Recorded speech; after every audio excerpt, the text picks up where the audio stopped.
What is the history of the Hague's Peace Palace? Imagine a building that stands as a symbol of hope and international cooperation. That's what the Peace Palace in The Hague represents. It all started in the late 1800s when countries began seeking peaceful ways to settle disputes. This movement grew stronger, leading to the first Hague Peace Conference in 1899.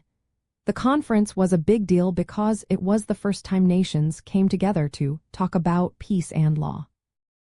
One result was the creation of the Permanent Court of Arbitration, a global institution to peacefully resolve conflicts. The idea of building a special home for this court came soon after. The Dutch government held an international design contest in the early 1900s. French architect Louis M. Cordonnier won with a design that mixed Neo-Renaissance and Gothic revival styles. His design included symbols of peace and justice, making the building more than just bricks and mortar. Construction of the Peace Palace began in 1907. The project was made possible by a generous donation from Andrew Carnegie, a Scottish-American steel magnate and philanthropist.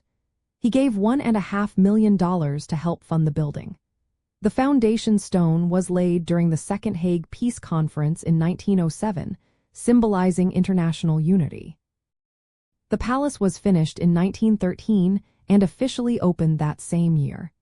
Its opening coincided with the 100th anniversary of Dutch independence, giving it extra national importance. Since then, the Peace Palace has housed the Permanent Court of Arbitration and later the International Court of Justice, which is part of the United Nations. It also hosts the Hague Academy of International Law and the Peace Palace Library, making it a hub for learning about law and peace. Today, the building is owned and managed by the Carnegie Foundation, which keeps it neutral and open to all nations. It's a major landmark in the Benelux region, which includes Belgium, the Netherlands, and Luxembourg. The Peace Palace shows how The Hague became known as a city of diplomacy and law.